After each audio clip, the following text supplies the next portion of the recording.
21वा जिल्हा आज आम्ही प्रवास करतो आहे। प्रवासामध्ये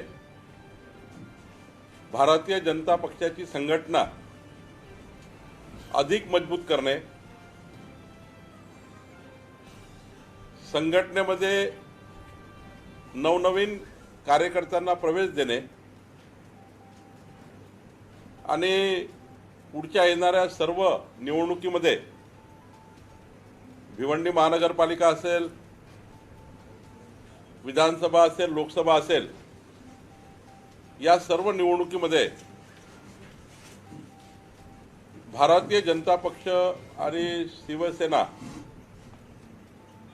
एकनाथ शिंदेंच्या नेतृत्वामध्ये युती करून संपूर्ण महाराष्ट्रामध्ये निवडणुका लढण्याचा विचार आम्ही केला आहे। आणि मला विश्वास आहे, एकीकडे 8 वर्षाचं केंद्रातलं माननीय नरेंद्र मोदीजी यांच्या नेतृत्वातलं सरकार केंद्रीय सरकारकडनं 5 कोटीच्या वर लाभार्थ्यांना व्यक्तिगत लाभार्थ्याच्या योजना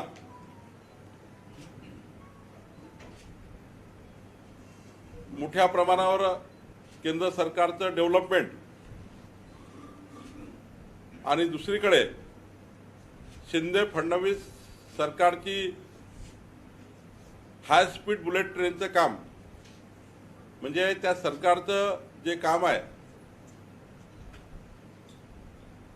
ते मोठ्या प्रमाणावर दिसणार आहे, हाय स्पीड बुलेट सारखं दिसणार आहे। या दोन्ही सरकारच्या माध्यमातून राज्यामध्ये भिवंडीमध्ये विकासाचा झंझावात करून पुढच्या 2024 पर्यंत जनतेला एकच पर्याय असेल, भाजप आणि एकनाथ शिंदेच्या नेतृत्वात जे उमेदवार लढतील त्यांना मत देणे। एकीकडे 2.5 वर्ष मंत्रालयात न येणारे मुख्यमंत्री जनतेने बघितले, फेसबुक लाईव्ह करणारे मुख्यमंत्री बघितले, आणि दुसरीकडे 18 तास आयुष्यातलं वेळ देऊन मंत्रालयातला शेवटचा व्यक्ती जात नाही तोपर्यंत देवेंद्रजी आणि एकनाथजी काम करताना दिसत आहेत। एकीकडे पालकमंत्री म्हणजे आपल्या मतदारसंघाचे पालकमंत्री, झेंडा टू झेंडा, पण आताचे पालकमंत्री तुम्हाला 18 तास काम करताना दिसत आहेत। गुड गव्हर्नन्स, चांगलं सरकार देण्याचा प्रयत्न एकनाथ शिंदे फडणवीसजी करतायत। केंद्र सरकारच्या योजना जाणीवपूर्वक महाविकास आघाडी सरकारने थांबवल्या होत्या, त्याचा फटका महाराष्ट्राला बसला 2.5 वर्ष, पण पुन्हा एकदा केंद्र सरकारच्या योजना आणि राज्य सरकारचं त्यामध्ये थोडं कन्व्हर्जन करून मोठ्या प्रमाणावर विकासाचं नवीन मॉडेल या महाराष्ट्रात दिसत आहे। केंद्राने काही दिलं का ते फेटाळून लावायची अशी वृत्ती 2.5 वर्ष होती। आता मात्र केंद्र आणि राज्य एकत्रितपणे मोठ्या प्रमाणावर काम करण्याचा प्रयत्न करत आहे। आणि मला विश्वास आहे की या पुढच्या 2 वर्षामध्ये मागच्या 2.5 वर्षाचा बॅकलॉग आणि पुढचे 2 वर्ष, 2.5 वर्ष आणि 2 वर्ष पूर्ण बॅकलॉग पूर्ण 2 वर्षात पूर्ण करून जनतेच्या, भिवंडीच्या शहराच्या जनतेच्या, ठाणे जिल्ह्याच्या मनात आदिवासी भागाचा असेल, जनजाती भागाचा असेल, सर्व सामाजिक क्षेत्राचा असेल, भिवंडी शहरात मागच्या 2.5 वर्षापासून महाविकास आघाडी सरकारकडनं जे थांबलेले कामं असतील, देवेंद्र फडणवीस सरकारच्या काळात मी मंत्री असताना, देवेंद्र फडणवीस मुख्यमंत्री असताना जो डेव्हलपमेंटचा प्लॅन आम्ही भिवंडी शहराकरता केला, जो थांबवला गेला तो असेल, आज जे काय भिवंडी शहरात दिसत आहे देवेंद्र फडणवीस सरकारचं काम दिसत आहे। मागच्या 2.5 वर्षामध्ये एकही काम झालं नाही आहे. आणि त्यामुळं पुन्हा एकदा राज्य आणि केंद्र सरकारची जास्तीत जास्त मदत भिवंडीला काय होईल, ठाण्याला काय होईल, याचा जो एक अजेंडा राज्य सरकारने तयार केला, त्या अजेंड्यावर राज्य सरकार काम करणार आहे. शिंदे फडणवीस सरकार काम करणार आहे. पण याच कामावर नवनवीन कार्यकर्त्याचा आणि नागरिकांचा जे मनामध्ये संभ्रम आहे तो दूर करून पुन्हा एकदा येणाऱ्या 2024 मध्ये महाराष्ट्रातल्या 45+ लोकसभा शिंदे आणि फडणवीसजींच्या युतीमध्ये आणि माननीय मोदींजींच्या नेतृत्वामध्ये आम्ही जिंकण्याचा प्रयत्न करतो आहे. त्याकरता संघटनात्मक बांधणी आम्ही सुरू केली आहे. आणि महाराष्ट्रामध्ये 200+ विधानसभा या जिंकण्याचाही आम्ही योजना तयार केली, नियोजन केलं, प्रवास सुरू केला आहे. आणि सोबतच सरकारने आपलं कामही सुरू केलं आहे. महाविकास आघाडीतले जे काही पक्ष आहेत सध्या त्याच्यामध्ये दिवसभरामध्ये काही ना काही उलटसुलट नरेटिव्ह सेट करून महाराष्ट्र सरकार केंद्र सरकारच्या नावाने खडे फोडून एकीकडे 2.5 वर्ष आपण काहीच केलं नाही, दुसरीकडे जे सरकार काम करतात त्या सरकारला जाणीवपूर्वक म्हणजे आपण काहीच केलं नाही आणि जे सरकार काम करतं त्या सरकारला जाणीवपूर्वक डॅमेज करून या सरकारची प्रतिमा खराब करण्याचं काम करताय. चुकीच्या पद्धतीने नरेटिव्ह सेट करण्यात येत आहे, चुकीच्या पद्धतीने सरकारबद्दल माहिती पेरण्यात येत आहे. आणि म्हणूनच भारतीय जनता पक्षाने आता कंबर कसलेली आहे. खोटं जर सांगाल, खोटं जर बोलाल तर भारतीय जनता पक्ष सुद्धा तेवढ्याच पद्धतीने आमची संघटना रस्त्यावर उतरून खोट्या गोष्टीचा विरोध करेल. आणि जे महाविकास आघाडी सरकारने 2.5 वर्ष या महाराष्ट्राला बर्बाद केलं,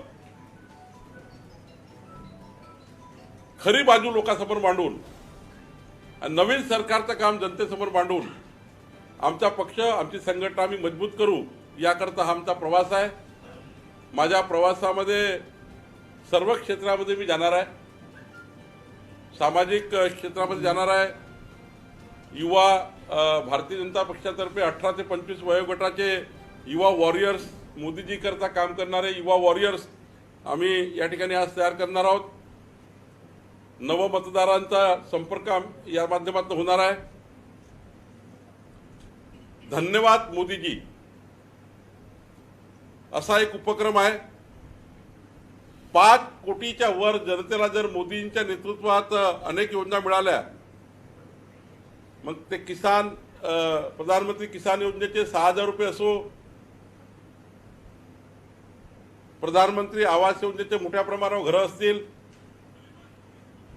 अन्न सुरक्षा अभियान आहे, जवळपास 5 कोटीच्या वर लाभार्थ्यांना केंद्र सरकारने लाभान्वित केला आहे. त्यापैकी 2 कोटी लाभार्थी माननीय पंतप्रधानांना स्वतःहून त्यांच्या अक्षराने धन्यवाद मोदीजी, मला ही योजना मिळाली आहे, लाभार्थी लिहितील आणि लाभार्थीच पाठवतील. याचा उद्देश एवढाच आहे की एखादी योजना राज्याला मिळाली असेल, त्या योजनेचा लाभ जर लाभार्थ्याला मिळाला असेल, आणि आपली संस्कृती आहे की आपण एखाद्याचे धन्यवाद जेव्हा व्यक्त करतो की धन्यवाद आपण माझं काम केलं, तर समोरचा त्याचा धन्यवाद व्यक्त करतो. तो व्यक्ती कुठलंही नेतृत्व असेल किंवा कुठलाही कार्यकर्ता असेल, तो सांगतो माझं धन्यवाद व्यक्त केलं, मी याची मदत केली, पुन्हा काहीतरी देऊ दे. उद्देश हाच आहे. 2 कोटी लाभार्थी जेव्हा मोदीजींना पत्र लिहितील आणि 2 कोटी लाभार्थ्याचे पत्र मोदीजीकडे जातील, आमची भावना अशी आहे की आमच्या राज्यातनं 2 कोटी लोकांनी मोदीजींना धन्यवाद व्यक्त केलं. मोदीजींनी असं म्हटलं नाही धन्यवाद व्यक्त करा, आम्ही म्हणतो आहे.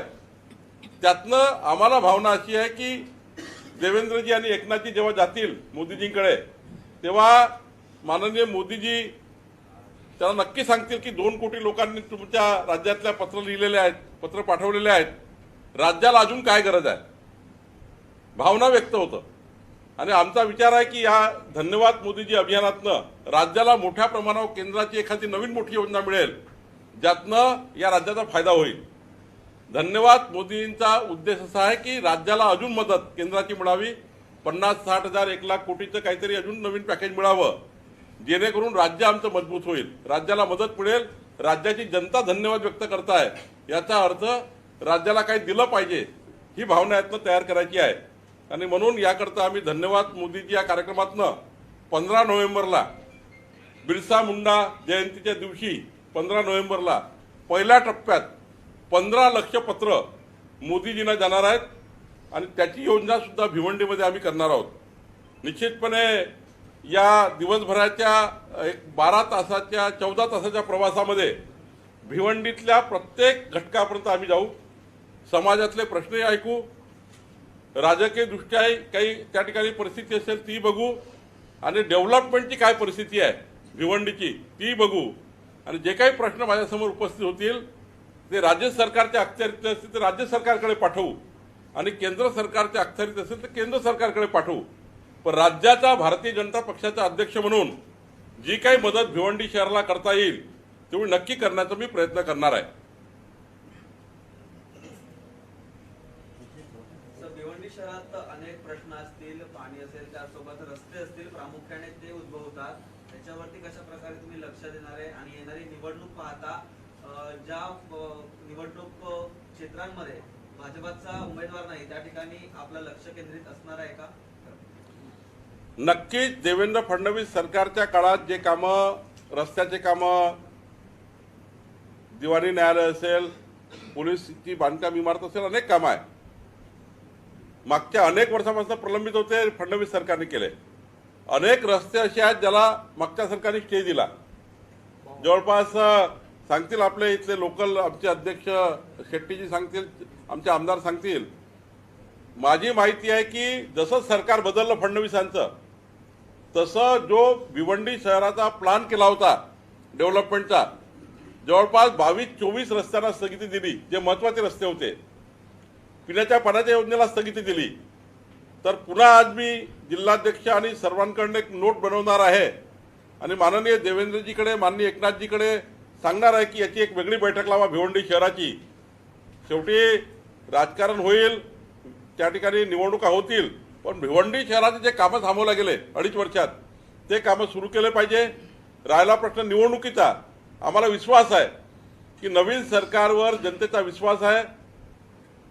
ज्या विचारावर मागचं सरकार तयार झालं होतं तो विचार आता गाळला गेला. आता नवीन सरकार आलाय. एकनाथजी आणि देवेंद्रजी दोघंही हे अत्यंत सुशिक्षित आणि महाराष्ट्राचं व्हिजन असलेले नेते आहेत. त्यांच्या माध्यमातून भिवंडीला एक वेगळी बैठक लावून काय जास्तीत जास्त एकनाथजीकडे आणि देवेंद्रजीकडे करता येईल ते करणार आहोत. विधानसभा इलेक्शन और नगरपालिका इलेक्शन क्या भाजपा साथ में लड़ने की प्रयास नहीं? यस, हाँ, एकनाथ शिंदे जी और भारतीय जनता पार्टी साथ में लड़ने वाली है और पूरे महाराष्ट्र में सारी नगर पंचायत, नगर पालिका, महानगर पालिका, जिला पंचायत और विधानसभा, लोकसभा, ये भी शिंदे फडणवीस जी दोनों साथ में मोदी जी के नेतृत्व में लड़ने वाले हैं. सर ये सवाल ऐसा नहीं था. सवाल ऐसा था कि नगर पालिका के जो चुनाव और विधानसभा के चुनाव साथ में होने वाले हैं.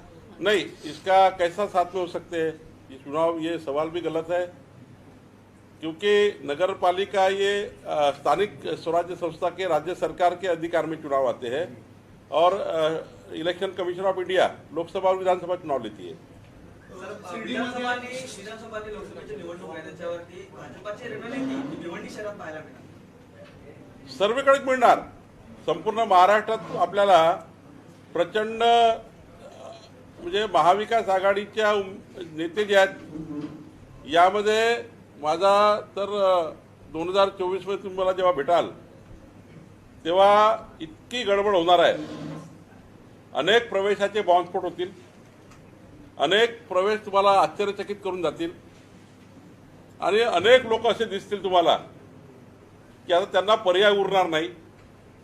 कारण 3 तोंड असलेले 3 पक्ष जेव्हा एकत्र आले होते, सत्तेकरता एकत्र आले होते. आता सत्ता गेल्यावर काँग्रेसचे अध्यक्ष काय बोलतायत, राष्ट्रवादी काय बोलताय, उद्धवजी काय बोलताय, तेव्हा कळतं आपल्याला की त्यांच्यामध्ये केवळ सत्तेच्या राजकारणाकरता, भारतीय जनता पक्षाला दूर ठेवण्याकरता आणि या महाराष्ट्रामध्ये अनाचार, दुराचार, भ्रष्टाचार करण्याकरता तीनही पक्ष एक आले होते. आता अनाचार, भ्रष्टाचार, दुष्टाचार जेवढा करायचा ते केला, कोरोनाच्या संक्रमणातही केला. आता मात्र जेव्हा त्यांना वाटलं की आता शिंदे फडणवीस सरकार 164च्या बहुमताने आहे, तेव्हा निश्चितपणे आतमध्ये मोठ्या प्रमाणात खळबळ उडालेली आहे. आणि काही दिवसात तुम्हाला सरकार जसं पुढे जाईल, एक मोठा असंतोष दिसेल राष्ट्रवादी आणि काँग्रेस आणि उद्धवजीच्या कार्यकर्त्यामध्ये. मी बघतोय की उद्धवजीचे अनेक कार्यकर्ते शिंदेजीकडे जात आहेत आणि मोठ्या प्रमाणावर मी अध्यक्ष झाल्यापासून काँग्रेस राष्ट्रवादीचे मोठ्या प्रमाणावर प्रत्येक बूथवर, प्रत्येक गावात 50-50, 100-100 कार्यकर्त्याचा पक्षप्रवेश हा भारतीय जनता पक्षात होत आहे. असा एकही प्रवास माझा नाही आहे ज्या प्रवासामध्ये राष्ट्रवादी काँग्रेस आणि काँग्रेसचे कार्यकर्ते भाजपात आले नाही. असा एकही प्रवास नाही आहे. प्रत्येक प्रवासामध्ये प्रवेश झालेले आहेत. राष्ट्रवादीचा शिर्डीमध्ये अधिवेशन होतोय. काल जयंत पाटलांनी वक्तव्य केलं आहे तर अधिवेशनानंतर शिंदे सरकार हात पाडणार आहे. कार्यकर्ते थांबवण्याकरता, आमदाराची अस्वस्थता थांबवण्याकरता, राष्ट्रवादीतले जे कार्यकर्ते भाजपमध्ये येत आहेत आणि त्या भीतीपोटी कार्यकर्त्यांना स्टेबल ठेवण्याकरता असे वक्तव्य होतात आहे. सर, अभी राणे जी का सॉरी ये जो राणा और हमें बच्चू कडू का जो प्रकरण चल रहा है, अभी थोड़ा ठंडा हो गया, आगे ऐसे प्रकरण फिर से बाहर आने की गुंजाइश है क्या? देखिए, दोनों अपक्ष कार्यकर्ता है, अपक्ष नेता है. अब अपने विधानसभा में उनका काम है, उन्होंने सरकार को समर्थन दिया है, तो भारतीय जनता पार्टी का इस बीच में जाना कोई उचित नहीं है. लेकिन मेरा ये सुझाव रहेगा आपके माध्यम से, मैं उनसे पर्सनली बात भी की है कि राज्य के हित में रास्ते पे झगड़ा होना ठीक नहीं है. माननीय बच्चू कडू जी और माननीय राणा जी ये दोनों समझदार नेता है. इनके बीच में कोई तो भी तीसरा एक फ्रंट काम कर रहा है दोनों को अलग अलग करने के लिए और वातावरण वहाँ दूषित करने के लिए. तो मेरी दोनों से आपके माध्यम से विनती रहेगी, राजनीति में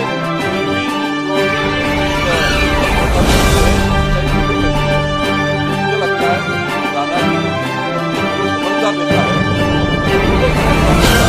अब इस बात को खत्म करेंगे और राज्य के विकास के लिए काम करते हैं. बहुत पावरफुल है. दोनों नेता अच्छे डेवलपमेंट के काम करने वाले हैं. वो अच्छे तगड़े कार्यकर्ता भी है, समाज के हित में काम करते हैं. तो दोनों को मेरी विनती रहेगी कि अब विवाद खत्म होना चाहिए. लेकिन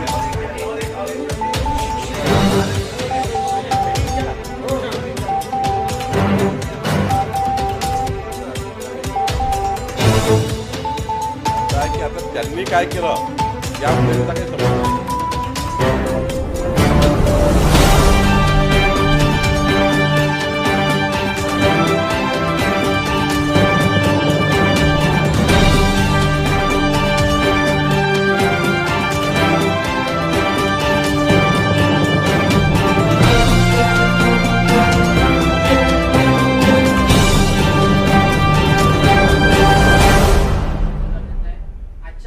सर्वसामान्य जो इथूनचा प्रवासी आहे, प्रवासी सेवा पूर्णपणे कोलमडलेली आहे. इतकी कोलमडलेली आहे की आज भिवंडीवर जर बाहेर जायचं तर माणसाला प्रश्न पडतो कसा जायचा. एक तर लोकल जी आहे आमची भिवंडीची ती सुरू झालेली नाहीये. गेल्या अनेक वर्षापासून जी आहे ती मागणी आहे ती काय भिवंडी ते CST अशी आमची लोकल सुरू झालेली नाही. दुसरी गोष्ट मेट्रोचं काम हा अर्धवट राहिलेला आहे, त्याला गती काय मिळत नाही. तिसरी गोष्ट इथूनची जी ST सेवा जी आहे इथे भिवंडीमध्ये अशी परिस्थिती आहे की बाहेरच्या महानगरपालिकेच्या गाड्या इथे येतात पण त्यांना जाण्या येण्याला सुद्धा रस्ते व्यवस्थित कोंडी होते. म्हणजे तोही प्रवासी सेवा कोलमडलेली आहे. आणि STची तर त्यांचा आता जर तुम्ही बघितला जर महामंडळाला भेट देतात असाल तुम्ही ते एसटी स्टँडला तर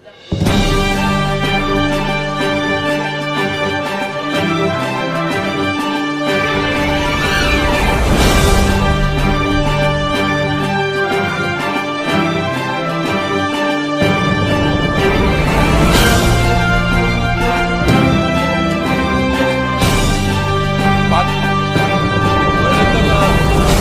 तर होता की बुलेट ट्रेन सारखे काम सरकार करतात हाय स्पीड असं म्हटलं आहे. राहिले 5 प्रश्न आपण मांडले. 5ही प्रश्नाचं मी एकनाथजी आणि मुख्यमंत्र्यांची बैठक लावण्याचा प्रयत्न करेल. आपलं रवींद्रजी हे वाहतूक प्रश्न, रस्त्यांचा प्रश्न, खाजगी वाहनातील लूटमार या संपूर्ण विषयावर निवडणुकीची एक बैठक निवडणुकीच्या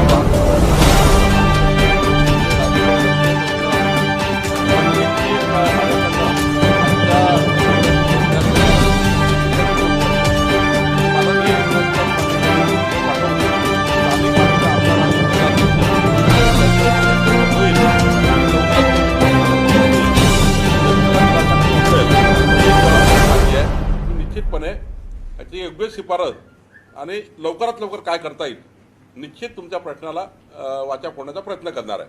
सर 145चा आकडा कमी होईल तेव्हा सरकार पडेल असं अजित पवार बोलले. तसंच पुढच्या आषाढी एकादशी असेल किंवा कार्तिक राष्ट्रवादीचे मुख्यमंत्री हे पूजा करतील असं बोलले. राष्ट्रवादीला विरोधी पक्षात राहायची सवय नाहीये आणि त्यांनाही माहिती आहे की आता आपण विरोधी पक्षात आहोत आणि आता परमनंट विरोधी पक्षात राहणार आहोत. आणि त्यामुळं जेव्हा त्यांच्याकडे सर्व होतं तेव्हा त्यांनी काही केलं नाही. जेव्हा आता सर्व गेलं तेव्हा ते बांधावर रस्त्यावर शेतकऱ्याकडे फिरतायत. मला वाटतं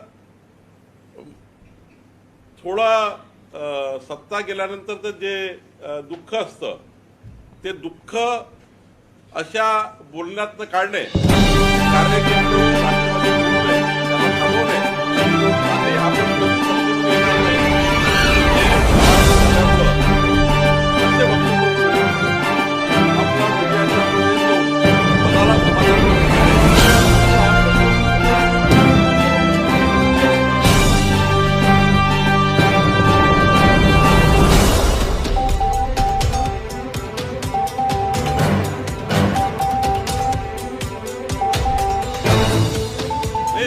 स्थानिक लेवल पे हमारे भारतीय जनता पार्टी के अध्यक्ष जाके जो कमेटी निर्णय करेगी. हमारे बोर्ड है इसका भिवंडी शहर का थाने शहर का थाने जिला की हमारी पार्टी है. हमारे खासदार है हमारे जिलाध्यक्ष है निर्णय करेंगे. लेकिन ये बात है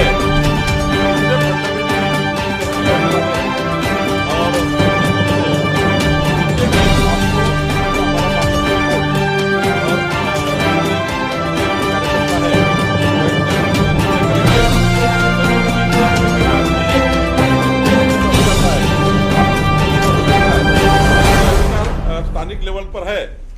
जब कोई इंटरवेंशन की बात है तो इंटरवेंशन नक्की होगा. लेकिन हमारे खासदार है, हमारे पालक मंत्री है, हमारे यहाँ पर जिलाध्यक्ष है, आमदार साहब है, हमारा पार्लियामेंट्री बोर्ड है, वो उसका निर्णय करेगा.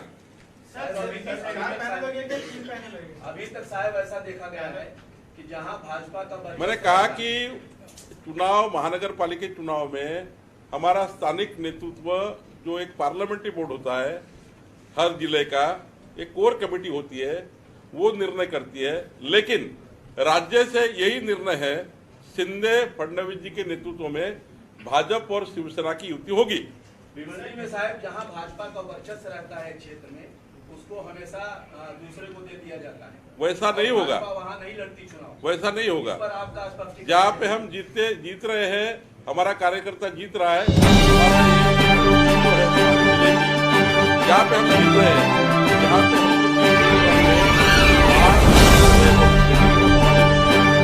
हमारा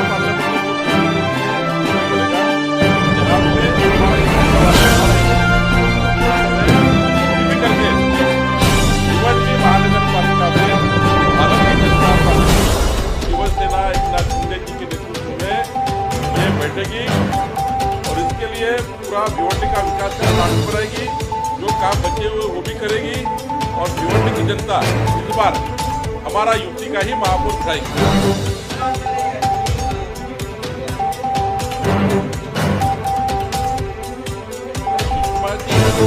यांना माझी विनंती आहे की देवेंद्र फडणवीसांच्या आयुष्याचा त्याग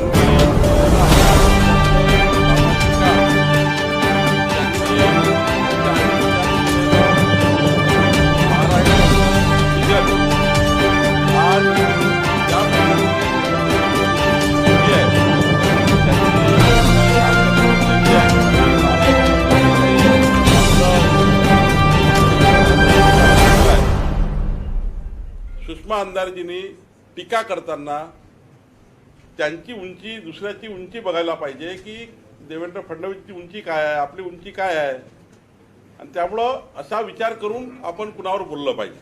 सर आज का सबसे प्रमुख मुद्दा है स्वास्थ्य के लिए। अभी पिछले 2 साल में कोविड के दौरान देखा स्वास्थ्य व्यवस्था पूरी तरह चरमरा गई थी। यहाँ पर भिवंडी में एक ही इंदिरा गांधी आईजीएम हॉस्पिटल, ओक जिला हॉस्पिटल, उसमें सुविधाएं न होने के कारण यहाँ की अधिकांश जनता को यहाँ से बाहर थाना या तो मुंबई जाना पड़ता है। उप जिला हॉस्पिटल के लिए हमारे आमदार महेश चोगले जी ने कई बार यहाँ पर अपने निधि से कई सामान वहाँ पर दिया है, फिर भी वहाँ पर व्यवस्था सुचारू रूप से अभी तक चालू नहीं हो पाई। सर उस हॉस्पिटल को सुचारू रूप से व्यवस्थित हाई क्लास का बनाने के लिए भाजपा की तरफ से क्या योजना है? हाँ, मैं कहा ना कि आज मैं जब हमारी कोर कमेटी की बैठक होगी उस बैठक में भिवंडी शहर का डेवलपमेंट के रुके हुए काम पे चर्चा होने वाली है। पार्टी ने एक नोट बनाई है महाराष्ट्र सरकार के लिए, वो नोट मुझे देने वाले हैं। उसमें भिवंडी का ये भी हेल्थ का मुद्दा है। हमारे जो पत्रकार बंधु भाई है उन्होंने जो 5 मुद्दे निकाले हैं ट्रांसपोर्ट के माध्यम से, वो उसमें हमने लिए हैं। हमारे जिलाध्यक्ष ने अच्छी नोट बनाई है कि भिवंडी शहर को क्या क्या करना चाहिए और सरकार से क्या अपेक्षा है, ये हमारी कोर कमेटी की बैठक में होता ही है। महत्त्वाचा विषय असा आहे, सध्या गेल्या महिन्यामध्ये आमच्या भिवंडी कोर्टची नवीन इमारत बांधलेली आहे। या नवीन इमारतीमध्ये जिल्हा सत्र न्यायालय आणि वरिष्ठ न्यायालयाचे अजून कामकाज होणार आहे। त्याचं बजेटमुळे ते रखडलेलं काम आहे आणि ते जर झालं तर आम्हाला ठाणा मुंबईचे जे आहेत ज्या फेऱ्या आहेत त्या वाचणार आहेत, त्याच्यामुळे इथून जे आहे जर प्रयत्न झाला तर चांगली सुविधा होईल। मी आपल्याला आताच सांगितलं की कोर कमिटीची बैठक आमची आहे, जिल्हा कोर कमिटीची, त्यामध्ये मी हाच विषय घेत असतो। भिवंडी त्या जिल्ह्यात जिल्हाध्यक्ष जे नोट तयार करतात की सरकारकडनं काय अपेक्षा आहे जिल्ह्याला, शहराला, माननीय शेट्टीजींनी नोट तयार केली आहे, त्यामध्ये आपले सर्व विषय घेतलेले आहेत। 4 वाजता आमची कोर कमिटीची बैठक होईल, त्या बैठकीमध्ये डेव्हलपमेंटचा प्लान माननीय शेट्टीजी सादर करणार आहे। सर आनंद सीधा जिस तरह से भारत सरकार ने घोषित किया था, खासकर राशन धारकों के लिए पूरी तरह से वो सुविधा अभी नहीं मिल पाई है। वहाँ शहर की बात की है, भिवंडी शहर की, तो 35% लोगों को मात्र जो है आनंद का जो सीधा वाटप का जो भेंट दी थी, दिवाली का भेंट दिया गया था, वो पूरी तरह नहीं पहुंच पाया। मैं निश्चित रूप से अगर ऐसा हुआ है, खुद ये प्रेस खत्म होने के बाद जिलाधिकारी से बात करूंगा कि भिवंडी में ये, क्योंकि 100% सभी रेशन कार्ड को दिवाली का जो हमारा सीधा मिलना चाहिए था, ये सरकार ने डिक्लेयर किया है। अगर आपने ये प्रश्न उठाया कि 30-35% को नहीं मिला तो जिलाधिकारी से बात करेंगे। सर थाने जिले से पूरे मुंबई और कई लोगों को पानी मिलता है, लेकिन थाने जिला खुद का डैम नहीं, नई मुंबई के पास खुद का डैम आज भी रखा हुआ, उसके लेके क्या प्लान? मैं वही कहा कि माननीय जिलाध्यक्ष जी ने 4 बजे कोर कमेटी की बैठक में हमारे भिवंडी शहर को, थाने जिले को क्या क्या चाहिए, जो खासदार साहब ने, एमएलए साहब ने, जिलाध्यक्ष ने पार्टी करके मुझे जो करना है, मेरी जो मेरे अधिकार में जो आता है, वो निश्चित रूप से 4 बजे के कोर कमेटी में होगा, वो हम सरकार को सबमिट करेंगे। सर आज के दौरे से सर जिस तरह से पत्रकारों ने आपको वार्तालाप किया, तो क्या लगता है भिवंडी शहर को क्या भेंट देना चाहिए? आपके इस दौरे से भिवंडी शहर को क्या लाभ होने वाला है? मैं भिवंडी शहर को, एक तो हम संगठनात्मक तो बात कही है, दूसरा भिवंडी के कोर कमेटी की बैठक में जो भी डेवलपमेंट के इश्यूज आएंगे उसको सही तरह से उन मंत्रियों के पास पहुंचाना जहां पर वो प्रश्न छूटने के लिए वो सरकार की जवाबदारी होती है। तो मैं निश्चित रूप से आपसे ये आश्वस्त करता हूँ कि आज के हमारे पार्टी के बैठक में जो मुद्दे आपने बताए जो आएंगे, तो दोनों मुद्दे को जो डायस है वो डायस पे जाएगी। जैसे कि सरकार की कई घोषणाएं तो होती है पर वो धरातल को करती नहीं। इसके पहले भी सरकार बनी थी भाजपा की, उसके दौरान भी कई घोषणाएं हुई थी जो कि अभी तक पूर्ण रूप से हुई नहीं। हमारे यहाँ एक ही सांस्कृतिक भवन था, राष्ट्रीय मीनाताई ठाकरे हॉल, उसकी घोषणा पिछले कई वर्षों से होती चली आ रही है, पर आज तक उसके लिए फंड इशू नहीं हुआ, जबकि उसकी मरम्मत इस कारण नहीं हो पाई। और कई मंत्रीगण यहाँ पे आके गए जिन्होंने वादा करके गए शहरवासियों से कि इसका काम बहुत जल्द हो जाएगा। चूंकि आज तक नहीं होने का कारण यही रहता है कि जनता यही सोचती है कि सरकार तो आती है और घोषणाएं करके चली जाती है, पर वो धरातल पे कब उतरेगी, इसके बारे में क्या कहना? देखिए, देश के स्वतंत्रता के बाद कई सरकारें बनी है। उसमें 8 साल के मोदी जी के सरकार के काम अगर देखेंगे, अभी भी आपके देवेंद्र फडणवीस सरकार के काम को और 2.5 साल के महाविकास आघाड़ी सरकार के काम को आप खुद आईने में जाके देखेंगे, आपको खुद ही उसका उत्तर मिलेगा। रह गई नई सरकार से बात है, तो नई सरकार को हम पूरी तरह से भिवंडी को क्या मदद करनी चाहिए बताना मेरी जवाबदारी है पार्टी करके।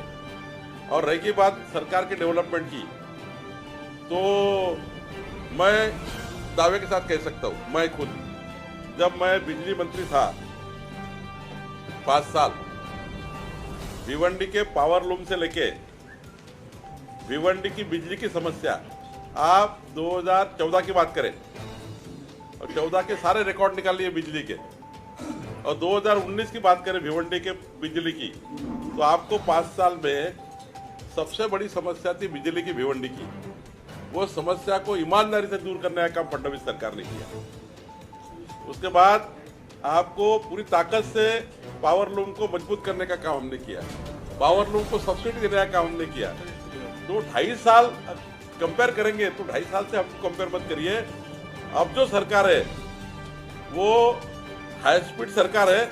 मैं दावे के साथ कहता हूँ, आज की आपकी प्रेस वार्ता में जो प्रश्न अच्छे से आए हैं कि ये होना चाहिए भिवंडी के लिए, वो और हमारी पार्टी के अध्यक्ष जो हमको एक डेटा देंगे, एक नोट देंगे, वो मैं निश्चित रूप से वादा करता हूँ आपसे कि वो सही टेबल पे जाएगी और सही टेबल पे उसका निराकरण होगा। इतना जवाबदारी मेरी बनती है, वो निश्चित मैं करूंगा। सर एक आखिरी सवाल है, एक आखिरी सवाल उस टाइम में 4 पैनल का हुआ था कॉर्पोरेशन के इलेक्शन में, और उद्धव का सबका सरकार में 3 पैनल करके घोषित किया था। फिर आगे होने वाला क्या, 3 का होगा क्या 4 का होगा?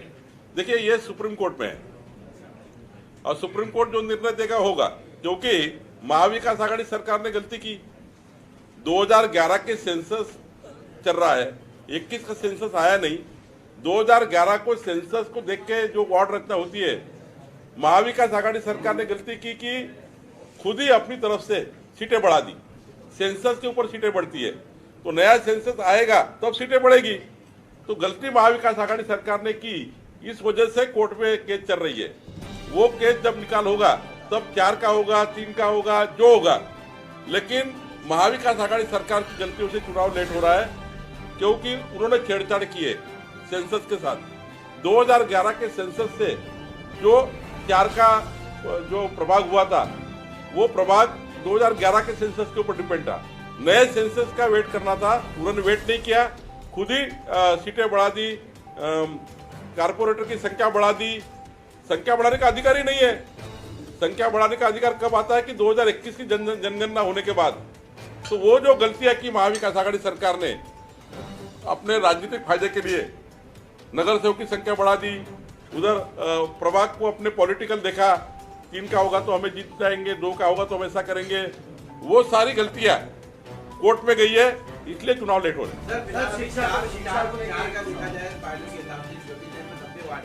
और ये 90 वार्डों में से भारतीय जनता पार्टी बहुत कुछ जगह पर जो है इस बार जो है पूरे 90 की 90 सीटों पर लड़ने वाले या फिर भाई साहब 4 बार उत्तर दिया इसका मेरे कि मैंने कहा कि पार्लियामेंट्री बोर्ड हमारा जिले का है, हमारे विधायक है, खासदार है, ये सारे निर्णय करेंगे।